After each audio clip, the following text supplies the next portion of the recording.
आज हम एक महत्वपूर्ण मुद्दे पर बात करने के लिए आपके पास आए हैं।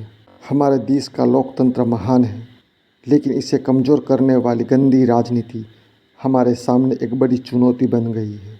गंदी राजनीति का मतलब है जब नेता और राजनीतिक पार्टियां जनता की भलाई को नज़रअंदाज कर अपने निजी स्वार्थों के लिए काम करती है।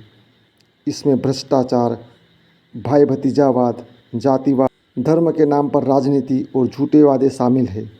यह सब हमारे समाज को विभाजित करता है और विकास की गति को धीमा करता है। नेता जनता के सेवक होते हैं, लेकिन जब ये नेता अपने पद का दुरुपयोग करते हैं और जनता के हितों को अनदेखा करते हैं, तो यह लोकतंत्र के लिए एक बड़ा खतरा बन जाता है। गंदी राजनीति का सबसे बड़ा शिकार आम आदमी होता है, जो ईमानदारी से काम करता है, टैक्स भरता है और देश के विकास में योगदान देता है। हमें यह समझना होगा कि गंदी राजनीति को खत्म करने की जिम्मेदारी केवल नेताओं की नहीं है, बल्कि हमारी भी है। हमें सतर्क रहना होगा, जागरूक होना होगा और सही नेताओं का चुनना होगा।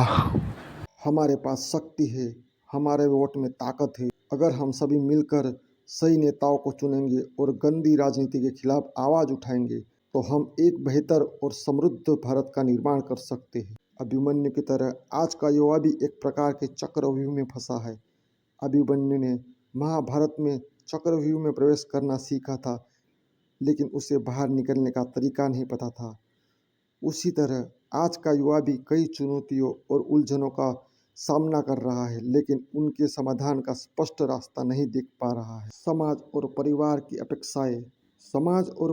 की अपेक्षाएं, परिवार और समाज की उच्च अपेक्षाएं भी युवाओं के लिए एक बड़ा चक्रव्यूह बन गई है। माता पिता की उम्मीदें, समाज के मापदंड और परंपराएं कई बार युवाओं को अपने सपने और आकांक्षाओं से समझौता करने पर मजबूर कर देती है। आर्थिक असुरक्षा, वर्तमान आर्थिक स्थिति भी युवाओं के लिए एक बड़ी चुनौती है। रोजगार के अवसर कम हो रहे हैं और जो है उनमें स्थिरता और सुरक्षा की कमी है। इससे उनके भविष्य की चिंता और बढ़ जाती है। शिक्षा और तकनीक का प्रभाव, सोशल मीडिया और तकनीकी विकास में युवाओं को जीवन को एक बार आसान बनाया है, तो दूसरी ओर उन्हें एक आभासी दुनिया में खो जाने को मजबूर कर दिया है। उसके चलते वे वास्तविक जीवन की चुनौतियों से निपटने में कमज़ोर हो रहे हैं। इन सभी चक्रव्यूह से बाहर निकलने के लिए आज के युवाओं को कुछ महत्वपूर्ण कदम उठाने होंगे। स्वस्थ मानसिकता, मानसिक स्वास्थ्य का ध्यान रखना आवश्यक है। योग, ध्यान और सकारात्मक सोच के माध्यम से मानसिक तनाव को कम किया जा सकता है।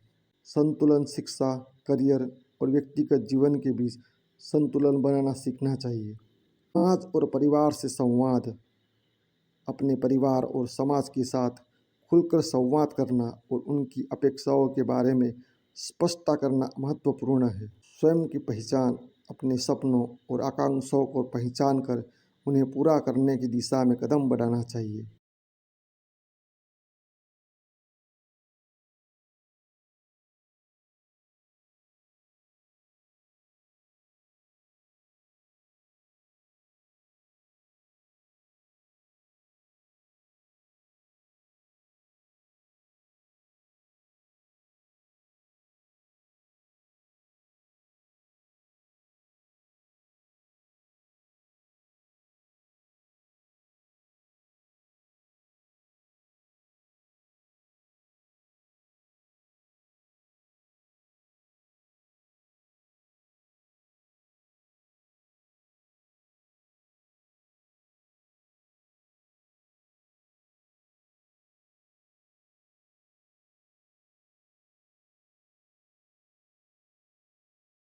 अभिमन्यु की तरह चक्रों में फंसे युवाओं को भी धैर्य, साहस और सच्ची मेहनत से इस चक्रव्यूह को तोड़कर अपने जीवन को सफल बनाना होगा।